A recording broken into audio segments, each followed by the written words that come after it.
Hey, my name is Maria, and something strange happened to me. A billionaire offered me $2 million to marry his son. He told me he wanted a grandchild and that I would make a great mother. But as I later found out, that was a lie. His real intention was to exploit me and enrich himself off of me, and I was barely 18 years old when all this happened. It's a crazy story, but before I tell it to you, please subscribe to our channel.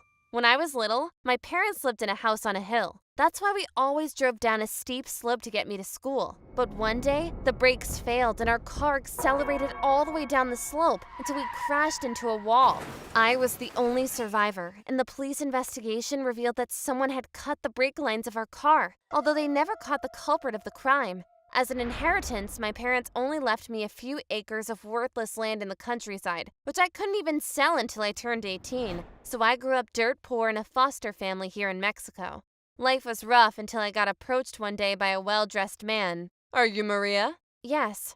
I'm Rafael. I was close friends with your parents, and to honor my friendship with them, I wanted to make sure you were well taken care of. It's tragic how they passed away, but I'm here to offer you a job in my company as a personal assistant. Oh, thank you, but I'm still in high school and not looking for a job.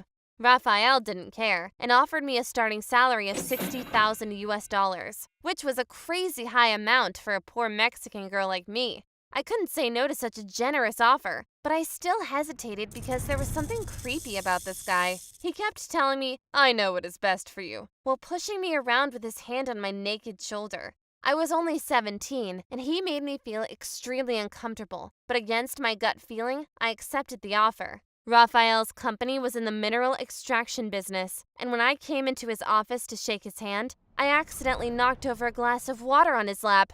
I'm sorry! Never mind, darling. Mistakes happen. The question is, will you correct them? Wait, did he want me to personally dry his crotch? He grinned at me, but before I could respond, someone else came into the room. Oh, there he is! Maria, this is my son, Diego. You'll be his new personal assistant. I hope you get along well. Diego was the same age as me, but a creep. On my first day of work, he told me, Maria, it'll be fun having you work below me, or above me, depending what position you prefer, if you know what I mean.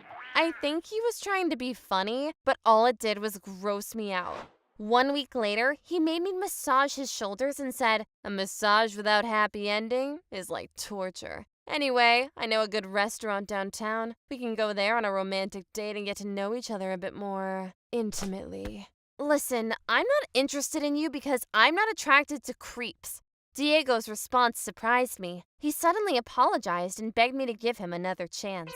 It was strange. After all, his family was rich, and he could have easily dated a prettier girl than me. So why was he so desperate to date me? I turned him down again, but this time he got mad and said, You poor girl, think I'm not good enough for you? Do you know who I am? I've got connections. I can pay the cartels to let you hang down a bridge. He was referring to the Mexican cartels that sometimes hang their enemies from bridges. This time, he had taken it too far, though. No salary was worth being threatened, so I told his dad Rafael about his behavior.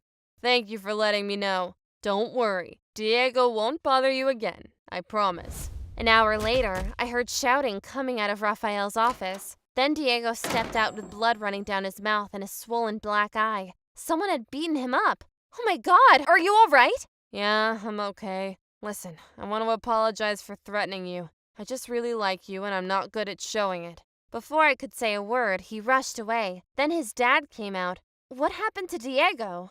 He had an accident, but it's none of your business. Why don't you come into my office for a minute? We need to talk.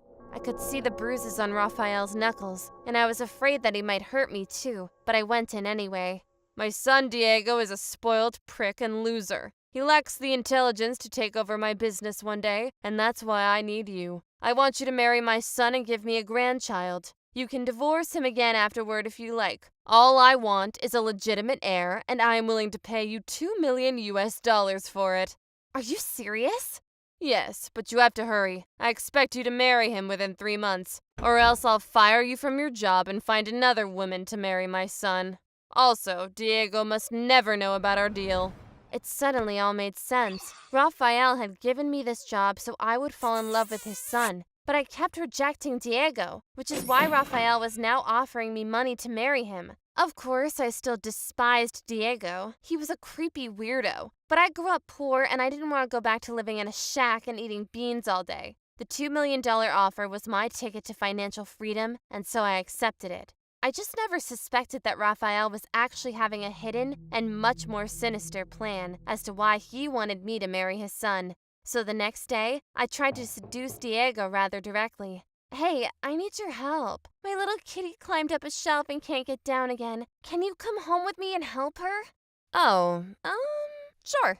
We got to my home and I said, actually, I don't have a cat. And then I kissed him. Wait, I thought you don't like me. What? No, I was just playing hard to get. I actually love it when you make naughty jokes. Diego fell for it and proposed to me a month later. I said yes, but I was already thinking about divorcing him again as soon as he got me pregnant and I got my $2 million check. But the night before our wedding, Diego drank more than he should have and said, I completed my task, but he can keep his filthy money. What are you talking about? My father. He promised me $2 million if I marry you. But I don't want his money. I've got you, and that's all that matters. I didn't tell Diego that his dad had made me the same offer. Instead, I asked, why would he pay you that much money? I don't know. He was probably just lying anyway. He wants everyone to think he is wealthy when he's actually broke. He has a gambling addiction and is in debt. He told me if I managed to marry you before your 18th birthday, all our financial problems would be solved. You were worth a fortune, he said. I? Worth a fortune? How come? No idea. But the answer is in a red folder at my dad's office safe. He waved it in his hand when he talked about it with me. I tried to grab it, but he said, no, first you marry Maria, and then I'll let you in on the plan. Then he put the folder into his safe. Do you know the combination to open it? Yeah, I think so. So in the middle of the night, we entered his dad's office to try and open the safe. But Diego couldn't figure out the right code. You said you knew the combination. I'm sorry. Maybe I drank too much. What a moron! But then I had an idea. It seemed as if I was the protagonist of this whole story. So I went ahead and typed in my own birth date. Click. The safe opened, and I fished out the red folder. To my surprise, it contained a plot map of the land I had inherited from my parents after they died. Then I turned the page and found a geological report that said that there were palladium reserves worth $200 million on my land. Suddenly, it all made sense, but then I heard his voice. Look who's here. Raphael entered the office with a bodyguard by his side. As soon as you entered the wrong pin into the safe, it sent an alert to my phone. I knew right away that my idiot son betrayed me. You disappoint me again. Raphael looked at Diego with utter contempt. Maria, I see you found the folder. Why don't we make a deal? Nah, I think I'll pass. Oh, you are just as arrogant as your father. He betrayed me when he bought that land and didn't share it with me. That's why I had to murder him after all. Yeah, it all makes sense now. You murdered my parents because no one else knew how valuable the land was, and you wanted to buy the land for cheap after we all died. Correct. But unfortunately, you survived the accident and inherited the land. I thought about murdering you in your children's home, but it was too risky. So instead, I chose to let you marry my son, because if we discovered how valuable your land was after you married him, then half of the land's appreciation would go to my family. So what now? You either marry my son, or I have to get rid of you once and for all. Afraid, I grabbed Diego's arm, saying, whatever happens, I really loved you. Of course I was lying, but Diego ate it up and threw himself on his dad to disarm him. The bodyguard got into the brawl too, and I had time to escape. I took the red folder with me, and when I turned 18, I approached a big international mineral extraction company and showed them the geological report. Palladium has multiplied in value over recent years, so the land that was worth $200 million 20 years ago, I was able to sell for more than $1 billion. After all, life was good to me.